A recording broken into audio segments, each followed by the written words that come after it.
Hello, book lovers. Today I'm going to read a very known book, Tiny Habits. Why Starting Small Makes Lasting Change Easy. Written by B.J. Fogg, PhD, founder of the Behavior Design Lab at Stanford. A rare diamond, a self help book that actually helps. Rory Sutherland, TED star and author of Alchemy.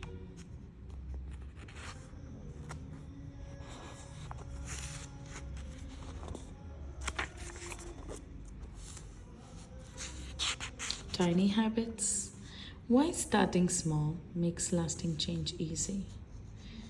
Written by B.J. Fogg, PhD, founder of the Behavior Design Lab at Stanford.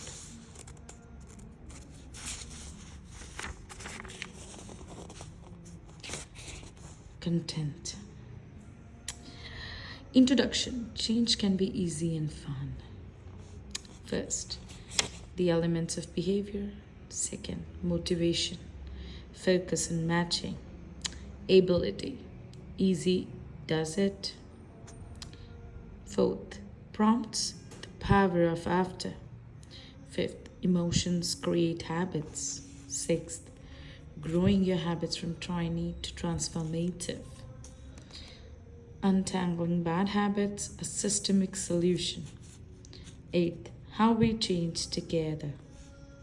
Conclusion, the small changes that change everything.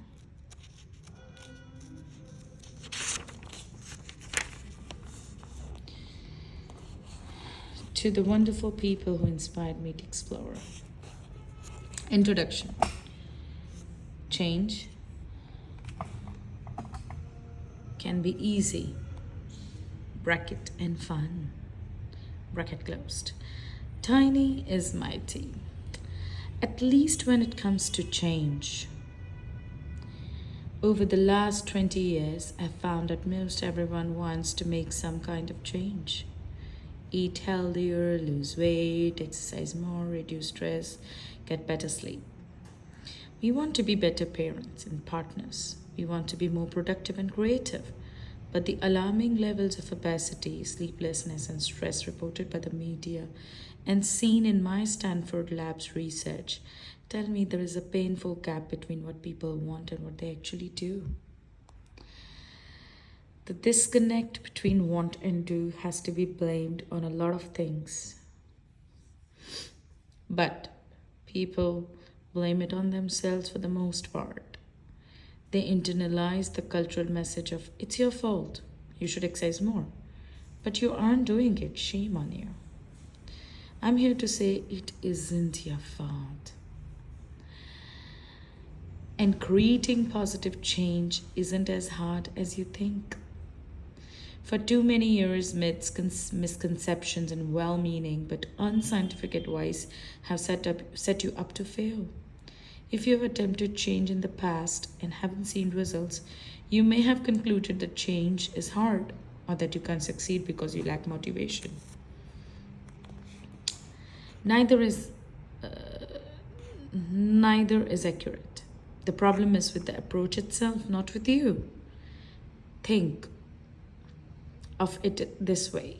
If you tried putting together a chest of drawers with faulty instructions and parts missing, you would feel frustrated. But you probably wouldn't blame yourself for this, would you? You would blame the manufacturer instead. When it comes to failed attempts at change, we almost never blame the manufacturer. We blame ourselves. When our results fall short of our expectations, the inner critic finds an opening and steps on stage. Many of us believe that if we fail to be more productive, lose weight, or exercise regularly, then something must be wrong with us. If only we were better people, we wouldn't have failed.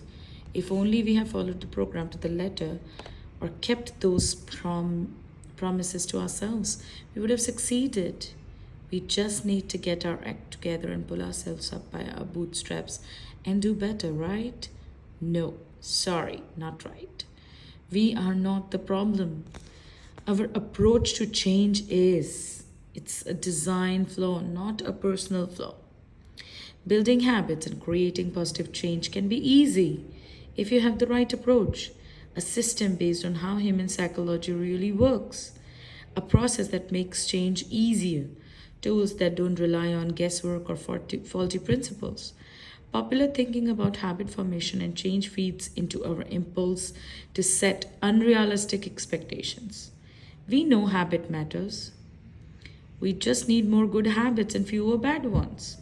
But here we are, still struggling to change, still thinking it's our fault. All my research and hands on experience tell me that this is exactly the wrong mindset. In order to design successful habits and change your behaviors, you should do three things. First, stop judging yourself. This is my favorite part. Second, take your aspirations and break them down into tiny behaviors. Third, embrace mistakes as discoveries and use them to move forward. This may not feel intuitive. I know it doesn't come naturally to everyone. Self criticism is its own kind of habit. For some people, blaming, I know it doesn't come naturally to everyone. For some people, blaming yourself is just where your brain goes. It's like a sled in the snow, slipping into a well-worn path down the hill. If you follow the tiny habits process, you'll start taking a different route. Snow will quickly start covering those self-doubting graves. The new path will soon be the default path. This happens quickly. Because with tiny habits, you change best by feeling good, not by feeling bad. Wow. The process doesn't require you to rely on willpower or set up accountability measures or promises yourself rewards. There's no magic number of days you have to do something. Those approaches aren't based on the way habit really works. And as a result, they aren't reliable methods for change and they often make us feel bad. This book says goodbye to all the change against, and even more important, shows you how to easily and joyfully bridge the gap, no matter the size, between who you are now and who you want to be. Tiny habits will be your guide to disrupting the old approach and replacing it with an entirely new framework for change. The system I'll share with you is not guesswork. I have road tested the process with more than 40,000 people during years of research and refinement. By coaching all these people personally and gathering data week by week, I know that the tiny habit method works. It replaces misunderstandings with proven principles and it trades prescriptions for processes. You will take what the co-founder of Instagram, my former student, learned about human behavior to design a breakthrough app, and you will use the same methods to create breakthrough changes in your life and the lives of others. And best of all, you get to have fun. Once you remove any hint of judgment, changing your habits become an uplifting journey of self-discovery. As you will learn from the true stories in this book, a sense of exploration prepares the path of success. So for now, guys, I'm gonna read till here. The next page, the next day. See you then. Bye-bye. Good night.